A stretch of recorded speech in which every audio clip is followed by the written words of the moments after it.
Hey, what is up, guys? So I'm going to do something a bit different, where I'm going over the old hero deck list that I played previously because some people don't get the ratios behind it. So this is a more in-depth deck profile, explaining the reasons why I play everything that I do, as well as some of the matchups that they've actually come up in and why. I'm probably going to keep it this sort of way moving forward, especially for locals, because We're a gaming cafe. We offer a safe and free-to-use space for anyone to come and geek out. When I was younger growing up, there was nowhere you could go and be a geek. You were frowned upon being a geek. You hide the fact you're a geek. And now I think being a geek is something you should be proud of. And there should be a place where you can come and say, hey, I'm a geek.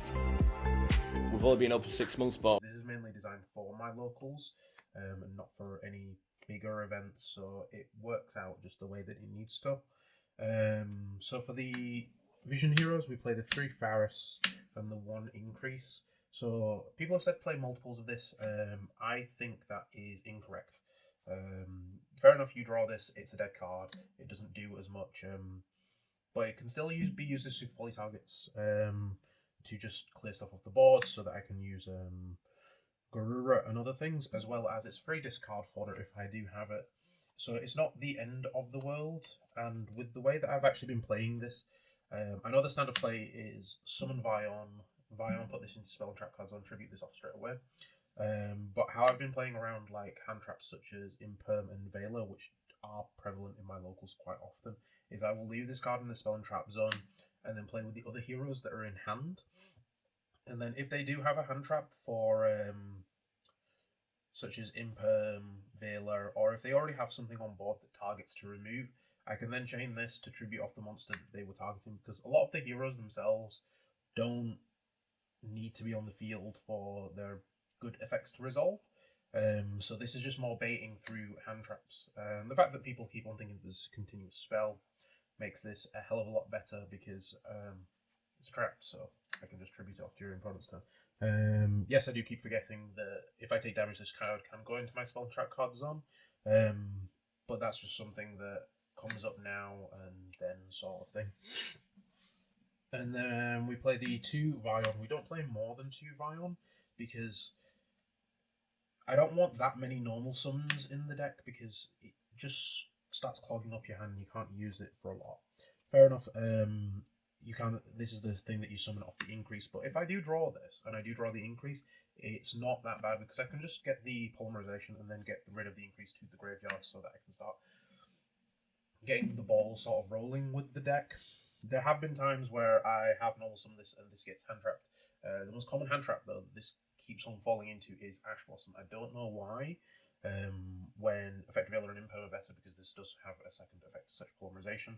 It sucks when you get drolled, but this is the one that I actually do want to resolve to get to the polys and the fusion stuff. Because unless I have a Fusion Destiny, your plays kind of just stop if anything gets hand trapped at a specific point.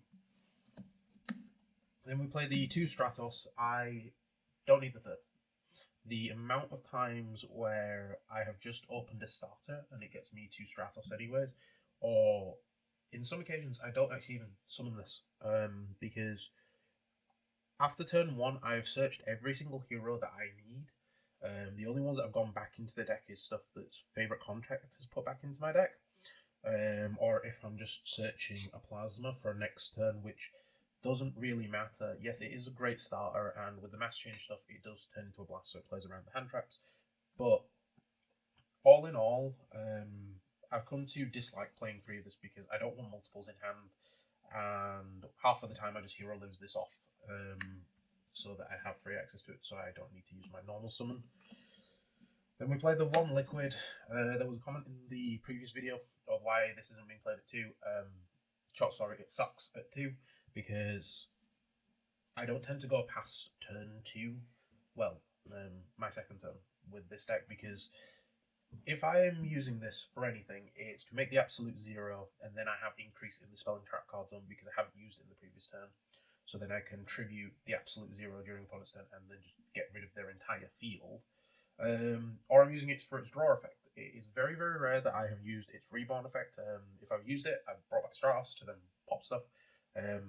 but beyond that, it kind of sucks. I did contemplate playing Solid Soldier at one point because I wanted the things summoned from hand, but then there were points where that just didn't matter as much. So this is just mainly here because it is a water to make Ab Zero and the free drawing two at the end of all the combos, so that I draw into some hand traps and do stuff. Play the one Shadow Mist. I've seen other lists that play this at 3. That is wrong. In no universe do you want 3 of this because it's hard once per turn. If this was a soft once per turn, this card would be amazing because then I'd have access to messages as well as free search. But there have been times where I don't use Vion to send this and we go wake up to summon this from the deck. It's very rare that comes up because I do kind of worry about Nibiru quite a lot because it is very prevalent at my locals, as well as to get to that play, you kind of played into a bunch of hand traps that can just destroy your entire field. But this is still good because it searches the Varus and searches Plasma, searches Neos, but it's just a good card all in all. One Neos, I don't need to explain this, it's Neos, it gets used for the fusion combos. Then there's the Dull Malicious, the Denier, and the Plasma. Every time I have summoned this, something's happened to it. When I played against Ancient Warriors, this got tributed for a Gamazeel. When I played against Flu, the Dark Ruled it instantly. But it doesn't mean that I'm not going to play this because if they don't have the out, I can just win free stuff. I always summon this in defense because at my locals they do play Lightning Storm. Some people do play it in the main, which sucks a lot. But having the Plasma out is just free stuff, especially when you've got the DPE, because by the time you've summoned the DPE plus the Plasma, you have enough heroes in the graveyard where they need like 3k beat stick to output the 600 defense point monster anyways. Denier, I need to get counters for this, because I keep on forgetting if I've used its graveyard effect or not. It does come up a few times where I have used it in the wrong point, so it's just a case of just skill level makes this better, but hey ho. Malicious, this card's glued to my hand, which is not that bad because when we have polymerization in the deck, we just hard make DP just the old-fashioned way then. We used to play Dark Angel in the main. It kind of works at my locals, but the amount of people that play stuff that just links it off instantly, it kind of sucks. We do side it independent on the matchup. Like if I go up against Branded, or I go up against the Chimera stuff, if I go up against Flu Under Ease, or anything like that, then the Dark Angel does come up because it forces them not to be able to play certain cards. For example, if I Dark Angel the Flu matchup, or well, the example is the Flu matchup, it means that they can't evenly match me straight away because all my stuff's in defense. If they want to link it away so that they have access to the spells, they can't then do the Rabina and Pen sorts of plays because they've access to their extra deck. And if they go normal Rabina to go for other stuff, we can just end up popping stuff with DPE. Also, it stops them from being able to Extravagance because that's at the start of the turn. Fair enough, they might Prosperity, but it's just something that they have to end up wasting cards to get around. So it's good in the side, not in the main. Then for the only monster hand trap, it's Droll and Lockbird. This is probably being changed out for Ash Blossom. Fair enough, there have been so many games where I've drawn this and it is amazing. However, my hand trap lineup is kind of a bit meh. We play the Super Polys, Imperms, and this, but I think I'm just going to go back to this, Ash, and Super Poly. We're not going to play the Imperm because the Super Poly just breaks boards on its own. Then for the single spells, we have the one polymerization. I did contemplate bumping this up to 2 because drawing it is not that bad. However, every single time that I've contemplated putting it 2, I go to locals, play it, and then the one just is fine. The one Foolish Burial, because this is just basically another reinforcement to the army. We can send the Malicious to the grave, Denier, Shadow Mist. I did think of trading this out for an emergency call, however, sending Malicious is kind of good. The one reinforcements of the army, it's E, it does exactly the same thing because we don't play any of the warriors in the deck. The one Call by the Grave because we still have the space for it, Call by is Call by. And the one Monster Reborn. The Reborn, I've come to find it is actually good because the amount of people that out the DPE without it being popped, so it means the DPE can't come back normally.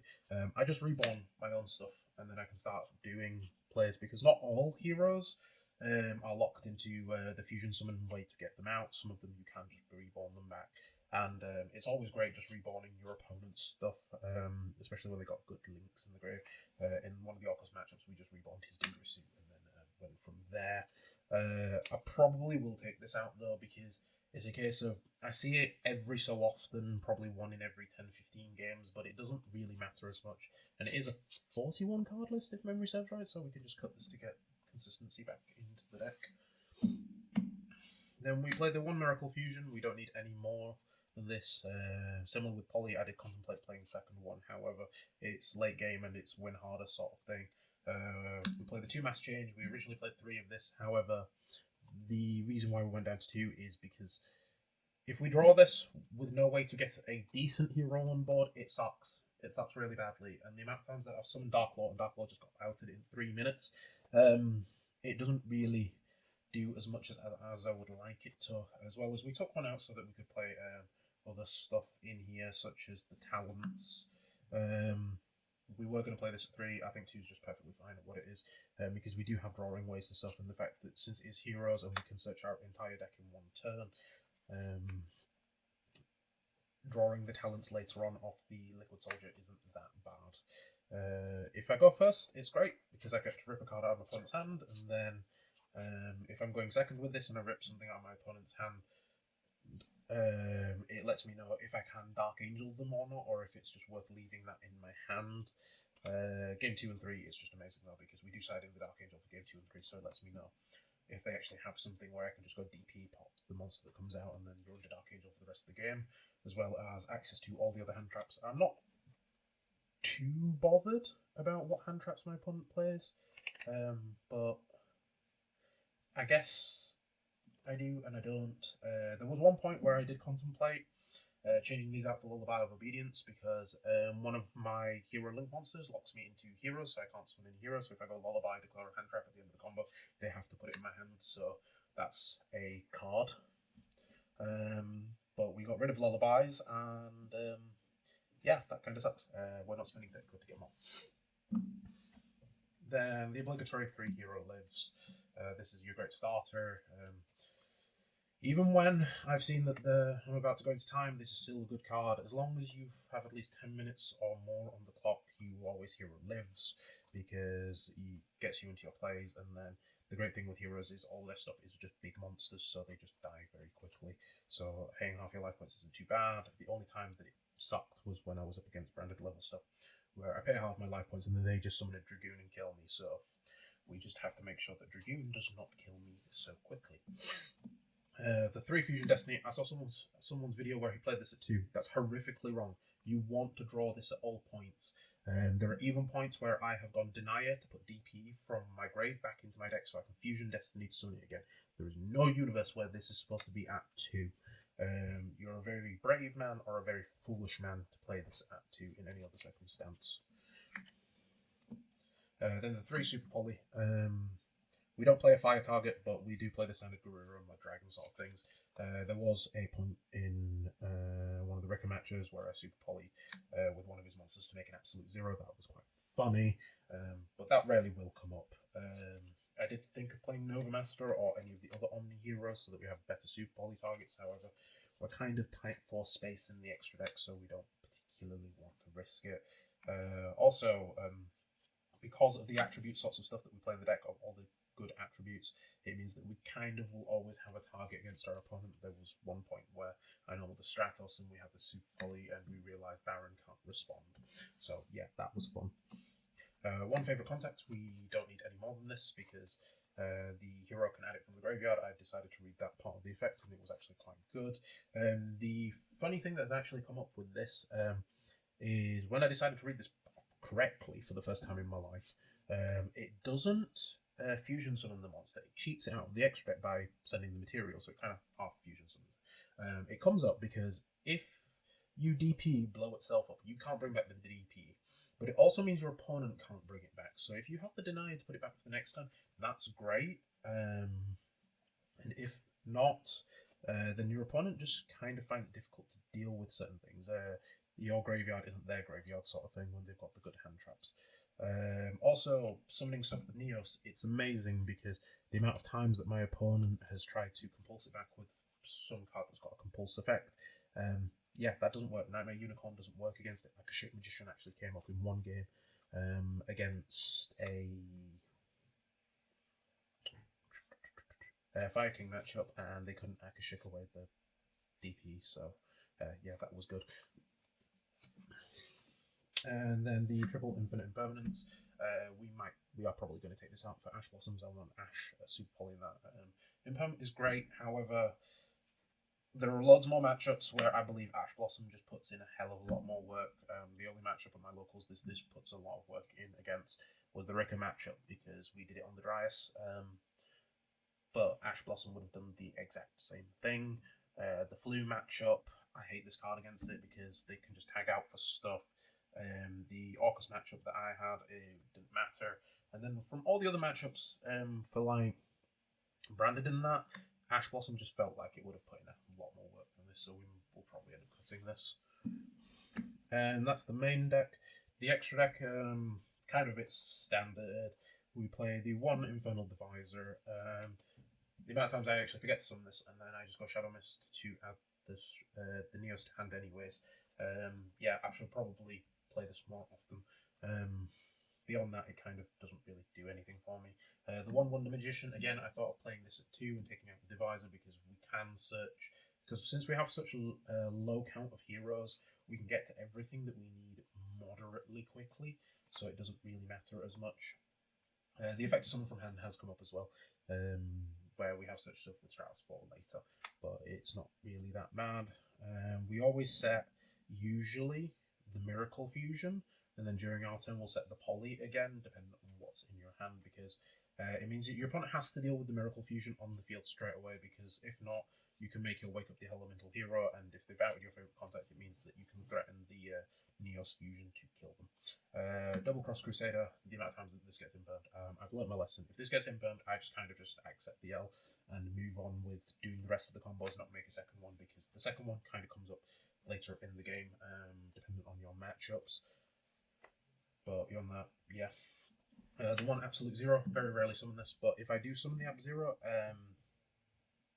you're probably not going to have a field next turn, because anytime I've summoned this, I've always made sure that the increase is in the spell and trap card zone, so I can threaten the Absolute Zero at any point in the game. Most of the time this has been threatened though through Super Poly, because the random decks that do play Waters do come up, and if you just have this sat there in defense, your opponent finds it very difficult to deal with it.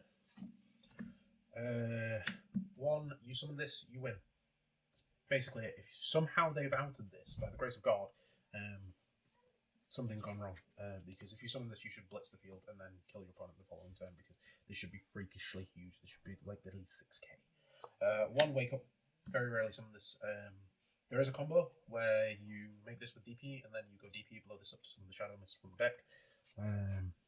I think that's kind of bad because you're playing a bunch of hand traps, and also I kind of want this in my extra deck because once you've done your standard plays through your opponent's turn, if they've outed this and they've outed your DP and a bunch of other stuff, you can go Miracle Fusion into this and just ram this into multiple monsters and your opponent dies. So yeah, I don't need to think too hard to be able to do all that stuff. One Destroy, tempted to play second one. Really tempted to play second one. Mainly because even when I Fusion Destinied, the amount of times that the Plasma is still left in my hand because my opponent's responded to plays means that if I draw another Fusion Destiny or a Poly, I can make a second one of these and not have to like put the one in the grave back. So it makes it so much easier to like threaten damage and things like that. And second, not many people play second Phoenix Enforcer, so when you summon the second one, your opponent kind of doesn't know what to do. One Sunrise, Sunrise. Such as Miracle Fusion, makes yourself bigger. It doesn't really matter as much because half the time you already have the stuff to be able to kill your opponent anyways. One Infernal Rage. Unfortunately, we don't play the Aqua Dolphin thing with it. We thought about it, but every single time I keep thinking I want to summon it, we summon the Sunrise instead because we want to have access to the Miracle Fusion. The only time I would debatably want to summon the Aqua Dolphin with this is if we already have the Miracle Fusion. But just even having this up to just buff stuff kind of threatens your opponent anyways. I did forget earlier in a few games of testing with this, you have to make it with the Neos thing to be able to tag out for stuff. So there were once or twice where I did forget doing that.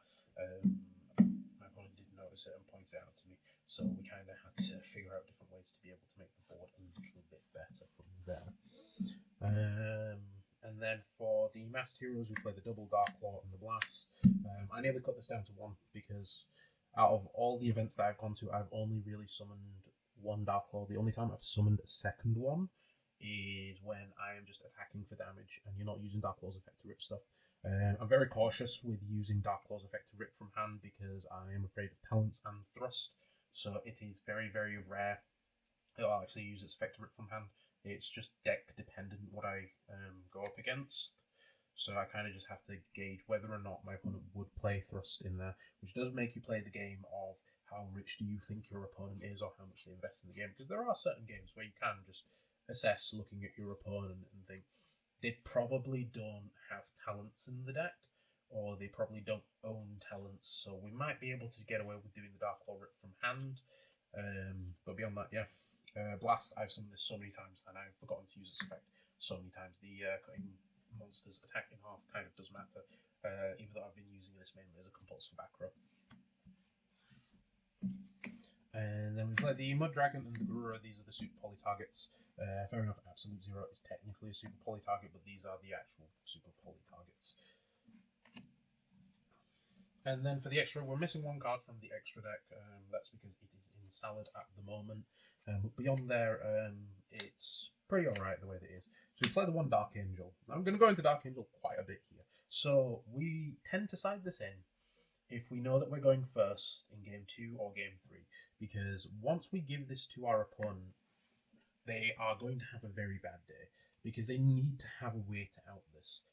The main reason I played this was because of Branded, Flu, and I think it was Salamangre that was played at my locals, because Salad couldn't out this because they just didn't have anything in their extra deck that gets rid of it, because most of it is all fire stuff that requires cyber, sort of fire monsters. So it meant that they're under Imperial Order, they can't use their will, they can't use their Silent Mind, they can't use their field spell. Against Flu, it's a similar sort of thing where they contribute this off, however they need to have the cards. They need to already have the Eaglin, basically. Because if they don't have the Eaglin, but they have the cards to get to Eaglin, all the cards that get to Eaglin are usually going to be spells. Maybe the Rubina, but we can kind of threaten the Rubina if we have a Plasma. Which, if we have the Plasma, we don't summon the Dark Angel anyways. We just give them we just summon the Plasma and kind of just threaten that being on board. Also, this kind of works very good when you go first as well, because you give your opponent this. If they haven't impermed you, great, you've made it to the end of your combo. So they just have this. So if they draw the imperm during their turn, they can't use it straight away. Dark Ruler does nothing. Lightning Storm does nothing because they can't activate. Evenly Matched does nothing because they can't activate it. And the amount of stuff where you have to have no cards or get rid of this really quickly, it's difficult. Fair enough, there are times in the game where I will admit I have left a Link monster on the field, and unfortunately Links can't be moved to defense, so we have to DP blow that up. So it makes it a lot more harder to get to this, especially if they negate the DP during your opponent's turn. But beyond that, this is a very, very good card. I would not take this out of my side. I'd always keep it in there. It's just a case of you have to gauge whether or not your opponent's deck plays stuff that outs this. Unfortunately, Rivalry and Gozen don't exist anymore. If they did, this would be even more broken because we give this to our opponent, flip up Gozen, and then you kind of win from there. We play the 2-go spell. I did think of playing this to 3, but I think 2 is just fine the way that it is. There were very few matchups where I actually want to side this in, because you're kind of taking out one set of hand traps for another set, so you have to gauge what you want to play over the others. Then we play the triple Nibiru.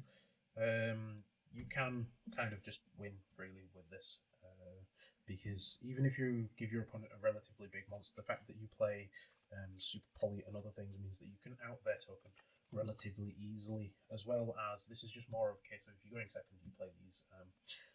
You just kind of hope for the best. There have been times in certain matchups against, what was it? Not the Wickham match.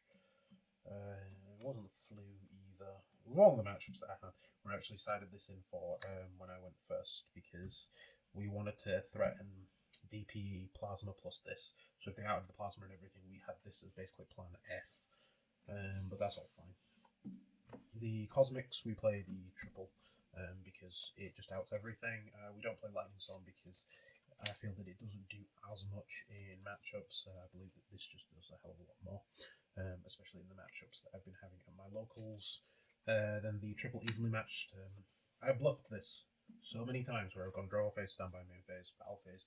Opponent starts activating all of this stuff, and then I don't have the evenly in hand, so it is actually quite funny to threaten evenly sometimes. It's also great just having it in general. I do tend to keep it in, even if I am going first, because the sad thing about heroes is once they've broken your board, you don't have anything, so evenly does sometimes come up. And then the double anti-spell, this is supposed to be 3, because once you've got to all of your plays, you don't need your spells anymore. They're kind of a little bit of a hindrance, and some of them can't be used anyways, because if you have a board, Hero Lives can't be used. Fusion Destiny, you can't use it once your DP is out of your extra deck. So this kind of doesn't really matter against you, especially the fact that we would tend to side 3 of this in. This is supposed to be a third one of this, and the Dark Angel. So we give our opponent the Dark Angel, and then once they've outed the Angel, we flip up the anti-spell. So yeah, that's kind of funny.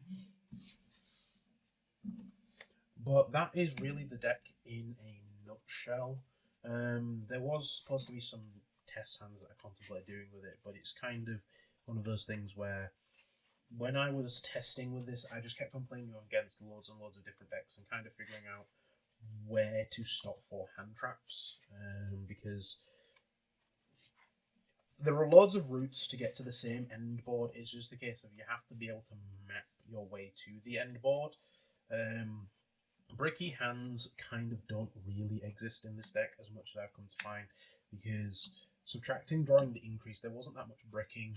The only other brickings that I ever saw in the deck was when I was in game 3, I think, against Rika, and we opened up double mass change, double super poly, and I think it was a liquid soldier. So the hand kind of did nothing besides make an absolute 0, which doesn't really achieve as much as we would like it to. So that was sad. And the other bricky hand was against heroes. However, that didn't really matter because they gave us a Dark Angel, and it's kind of hard for us to play against that, especially when you don't have the heroes to start with. So it's always just a case of if you brick with certain things, you just need to get practice to be able to play around it. This is probably not the hardest deck I'd say to pilot. It looks hard on paper. In practice, it's a lot more easier than what I'd say with other decks, because your players kind of try and achieve the same end goal. So you just look at the field that your opponent has and think, how can I play to get to this sort of end result? And then you just hope for the best from there. This is probably the best example that I could actually think of with a bricky hand, because this does nothing. As draw in perm, so you might not die, but because we don't play acid, this doesn't do anything. But yeah, that is everything. Thanks, Billy, for DMing me, for making me actually do this more in theory, because the amount of people that said that it wasn't doing it as well, I think that an explanation behind it's a little bit better, especially with the kind of test hands that I've been doing as I've been talking through the deck. But yeah, thanks guys for watching. If there's anything else that you want to know about heroes, please do put it in the comment sections. This is going to be like my pet project deck that I will be taking to Geek Retreat Halifax, as well as there is a Yu-Gi-Oh store in Bradford called It's All Geek to Me. I've yet to go down there, but since they have invited me to judge down there, I think it's at least the nice thing to do, go down there and scope out the store, see what it's like, see what player base is. Thanks guys for watching. I'll be signing out. Peace.